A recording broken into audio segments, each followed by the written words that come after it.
बिस्मिल्लाहिर्रहमानिर्रहीम। Class 9th।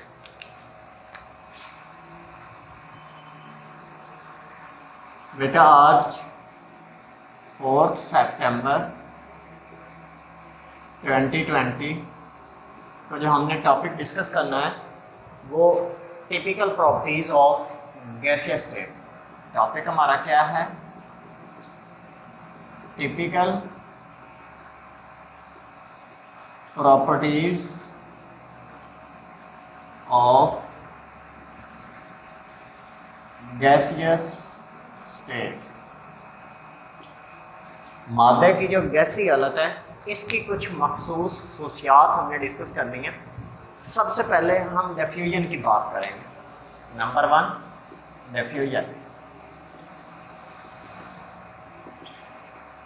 Spontaneous intermixing of two gases to form homogeneous mixture. Spontaneous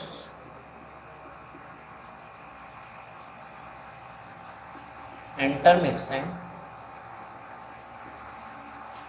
of two gases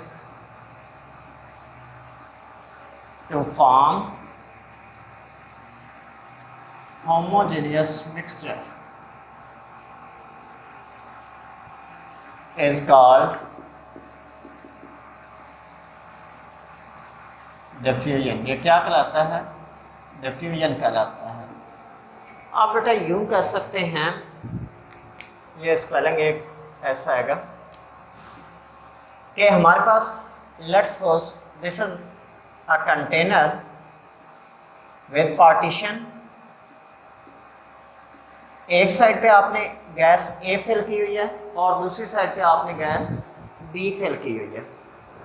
अगर आप दरमियान में से पार्टीशन को रिमूव करते हैं तो इस तरह से ए के मॉलिक्यूल जो हैं वो रैंडमली इस तरफ भी मूव करेंगे और बी वाले इस तरफ भी मूव करेंगे after removing of the partition.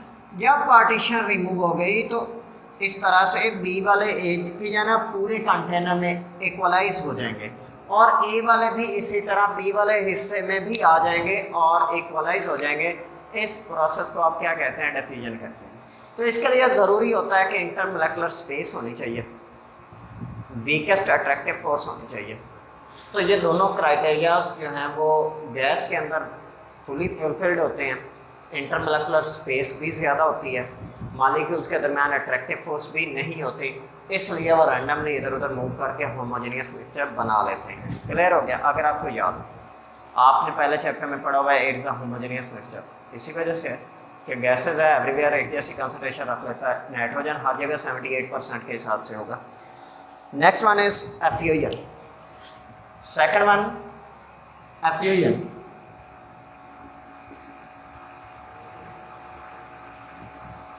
ये कैसा है? याद रखिएगा कि escape of gas molecule through a small hole from high pressure to low pressure. आपकी बुक में डेफिनेशन लिखी हुई है बेटा, आप सिर्फ केमिस्ट्री इसकी समझने की कोशिश करें कि ये एक कंटेनर है जिसमें आपने पार्टीशन की हुई है और एक साइड पे आपने सिर्फ एक ही गैस ए टाइप प्लेट्स को फिल की हुई है। जिस साइड पे आपने फिल की हुई है उधर प्रेशर ज़्यादा होगा, दूसरी साइड वैक्यूम है, इधर प्रेशर कम है। हाई प्रेशर से लो प्रेशर की तरफ एक एक करके मॉलिक्यूल का गुजर जाना क्या कहलाता है? एफ्यूजन कहलाता है। क्योंकि जब ये ए मॉलिक्यूल इधर टकराता है, इधर टकराता है, टकरा के वापस जब वो इस पॉइंट पे आता है तो स्मॉल होल होने की वजह से वो वहाँ से बाहर निकल जाता है। तो इस प्रोसेस को आप क्या कहते हैं? एफ्यूजन। हमारे पास टाइप जो है उसका पिक्चर होना, गैस के पाइप का लीक होना, ये एफ्यूजन के अंदर एग्जांपल्स आती हैं। लेकिन जो फूल की खुशबू है, परफ्यूम की खुशबू है, ये हमारे पास डिफ्यूजन के अंदर आता है। क्लियर हो गया? Next one is pressure. Third one property जो है वो कौन सी है? Pressure. Force per unit area is called pressure. Pressure को आप कैसे डिफाइन करते हो? Force per unit area. क्योंकि गैस के मालिक्यूल ज़्यादा ना मूव कर रहे होते हैं, तो जब वो मूव कर रहे होते हैं तो वो गैस जिस बर्तन में रखी हुई है, कंटेनर में रखी हुई है, सिलेंडर में रखी हुई है, उसकी दीवारों के साथ टकराती है। जब दीवारों के साथ जाकर टकराती है तो फोर्स एक्सर्ट करती है एक मखसूस एरिया के ऊपर। इसे आप क्या कहते हो? फोर्स पर यूनिट एरिया कह देते हो। जब फोर्स पर यूनिट एरिया बनता है तो प्रेशर बनता है। क्लियर हो गया? उसके बाद प्रेशर का अगर आप यूनिट देखें तो फोर्स का यूनिट आपने फिजिक्स में पढ़ा होगा कि न्यूटन होता है, और एरिया का यूनिट जो है वो मीटर स्क्वायर होता है। ये उधर जाके ऊपर जाके मीटर स्क्वायर क्या हो जाएगा? Newton per square metre. ठीक है, और it is also equal to pascal. Newton per square metre is also equal to pascal. P stand for pascal. ऐसा क्यों कहा जाता है? क्योंकि पास्कल नामी एक साइंसदान थे, उन्होंने बहुत ज़्यादा गैसेस के प्रेशर वगैरह के हवाले से स्टडी किया था, इसलिए उनकी ऑनर में कहा जाता है newton per square metre is also equal to 1 pascal, 1 newton per square metre. और स्टैंडर्ड एटमॉस्फेरिक प्रेशर जो है वो उसका यूनिट जो है स्टैंडर्ड है सिस्टम इंटरनेशनल यूनिट जो प्रेशर का है वो न्यूटन पर स्क्वायर मीटर है। उसके बाद बारोमीटर एक ऐसा इंस्ट्रूमेंट है जो एटमॉस्फेरिक प्रेशर को मेजर करने के लिए इस्तेमाल होता है। मानोमीटर भी एक ऐसा मेथड है जो लेबॉर्ट्री के अंदर प्रेशर मेजर करने के लिए इस्तेमाल होता है। Next one is standard atmospheric pressure. इसी की सब हेडिंग होगी स्टैंडर्ड एटमॉस्फेरिक प्रेशर। ये कोई नई चीज़ नहीं है, आप लोग इससे पहले से फेमिलियर होंगे। स्टैंडर्ड टेम्परेचर होता है, उसी तरह स्टैंडर्ड एक प्रेशर भी होता है। एटमॉस्फेरिक का लफ्ज़ इसलिए बोला गया क्योंकि एटमॉस्फेयर कहा जाता है envelope of gases around the earth. ज़मीन के इर्द गिर्द जो गैसेस का एक गलाफ है, इन्वेलप है, उसको आप क्या कहते हो? एटमॉस्फेयर कहते हो। उसमें आपको पता है कि गैसेस हवा है, हवा हम वक्त मौजूद है, तो इसका मतलब हम वक्त कोई ना कोई प्रेशर भी मौजूद है।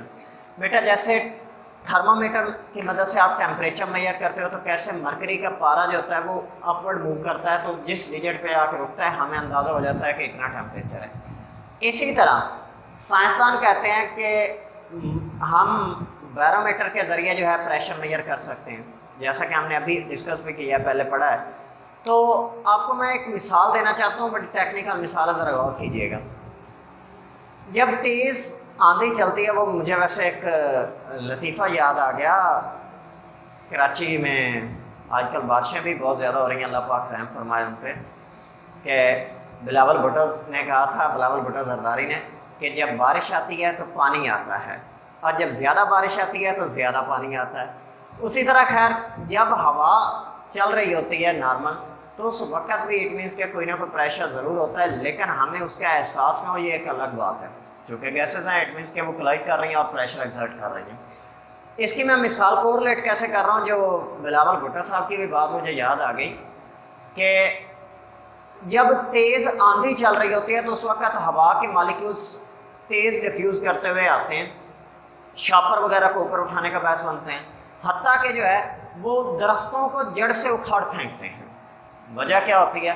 वो ग्रेविटी के अगेंस्ट काम करने की कोशिश करती है हवा। तो इसका मतलब कि अगर तेज़ हवा आती है तो उसकी वजह से शापर उड़ते हैं, और तेज़ आ जाए तो फिर दरख्त भी जड़ से उखड़ जाते हैं, बिल्डिंग्स गिर जाती हैं। तो सेम यही चीज़ है कि हर वक्त भी तो इसका मतलब वो मौजूद है ना हवा, इसका मतलब हम वक्त कोई ना कोई प्रेशर है। तो वो प्रेशर जो है एक स्टैंडर्ड एटमॉस्फेरिक प्रेशर कहलाता है। साइंसदान इसको यूँ डिफाइन करते हैं, the pressure which can support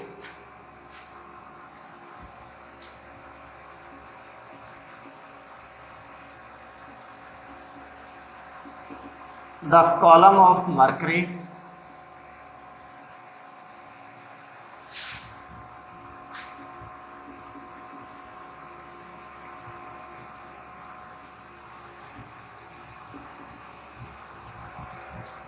up to 760 millimeter height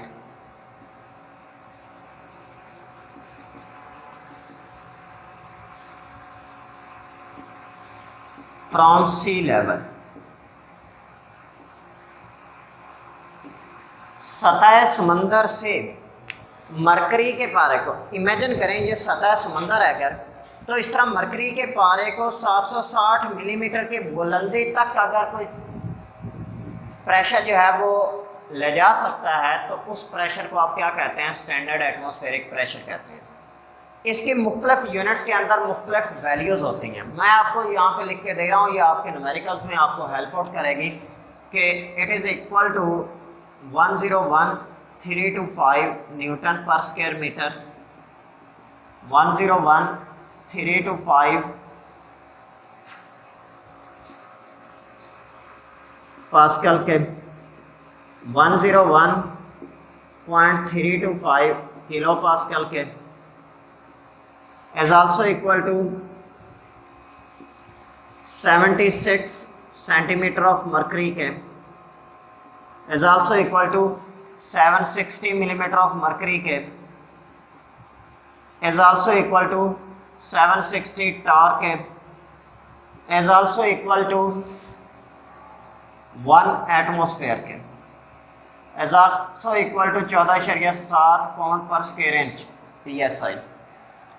इसकी मिसाल ऐसे ही है बेटा, जैसे 1 मन और 40 किलोग्राम बराबर है, या 1 किलोग्राम और 1000 ग्राम बराबर है। हालांकि एक के साथ 1 है और एक के साथ 1000 है, लेकिन चूंकि एक का किलो है और एक का ग्राम है वो बहुत बराबर कर देते हैं। उसी तरह वैल्यूज़ बेशक डिफरेंट आ रही हैं, चूँकि यूनिट्स डिफरेंट हैं, इस वजह से ये तमाम वैल्यूज़ हम बराबर कंसीडर करते हैं। ये स्टैंडर्ड एटमॉस्फेरिक प्रेशर की वैल्यूज़ हैं।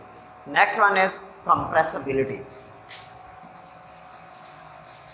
चौथी प्रॉपर्टी जो है वो कौन सी है, कंप्रेसिबिलिटी।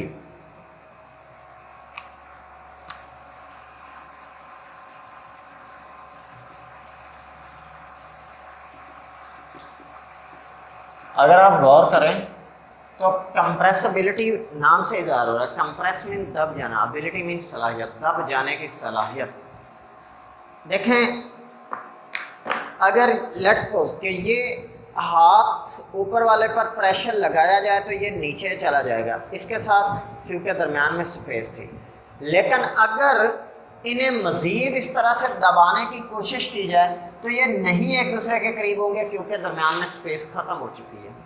सो इसी तरह गैस के मॉलिक्यूल्स के दरमियान चूँकि खाली जगह होती है, इसलिए ये कंप्रेसिबिलिटी का मुजाहरा करते हैं कि दब जाने की सलाहियत रखते हैं। उसके बाद मोबिलिटी।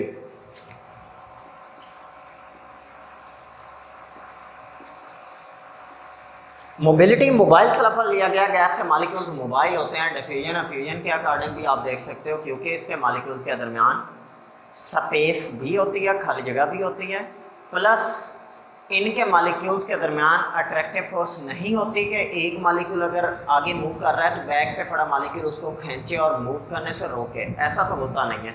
लिहाजा वो आज़ादाना मूव करते हैं और हम कहते हैं कि गैसेस के मॉलिक्यूल्स जो होते हैं वो मोबाइल होते हैं। ठीक हो गया। उसके बाद लास्ट वन इज डेंसिटी।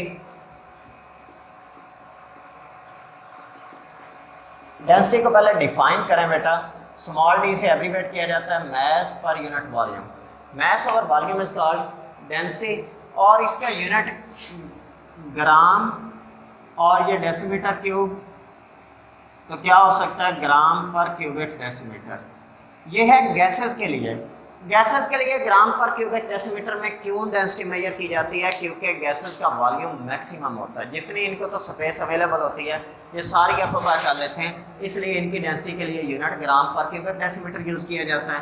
जबकि अगर लिक्विड्स और सॉलिड्स के लिए हम बात करें तो उनका वॉल्यूम चूँकि स्पेसिफिक होता है, उनके लिए सेंटीमीटर क्यूब का यूनिट हम इस्तेमाल वॉल्यूम के लिए करते हैं और ग्राम पर क्यूबिक सेंटीमीटर कहते हैं। और गैसेस की डेंसिटी जो होती है वो आप इस रिलेशनशिप से देख सकते हैं कि density is inversely proportional to volume. इसका मतलब वॉल्यूम ज़्यादा होगा तो डेंसिटी क्या हो जाएगी, कम हो जाएगी। और गैसेस का चूँकि वॉल्यूम ज़्यादा होता है इसलिए गैसेस की डेंसिटी सबसे कम होती है। लेकिन आपके लिए यहाँ पे एक सवाल मैं देखे जा रहा हूँ कि इसने लिखा है यहाँ पे कि वो 1000 गुना 1000 टाइम्स जो होती हैं वो लिक्विड और सॉलिड ज़्यादा डेंस होते हैं as compare to gaseous density, यानी कि गैसेस की डेंसिटी 1000 गुना कम होती है। मेरा आपसे ये सवाल है बेटा कि 1000 गुना क्यों होती है। वो 100 गुना कह देता, वो 10,000 गुना कह देता, उसने सिर्फ और सिर्फ 1000 ही क्यों कहा। अगर आपको इनके यूनिट्स की समझ आई है तो आप इसका जवाब दे सकते हैं, अगर ना समझ आई तो आप लोग इनबॉक्स में पूछ लीजिएगा। शुक्रिया बेटा। उसके बाद है टेस्ट योरसेल्फ 5.1, वो आप लोगों ने खुद करनी है। बाकी इंशाल्लाह हम नेक्स्ट स्टार्ट करेंगे। अगर किसी भी स्टूडेंट का कोई भी सवाल हो तो आप लोग इनबॉक्स में पूछ सकते हैं। शुक्रिया बेटा। अल्लाह हाफिज़।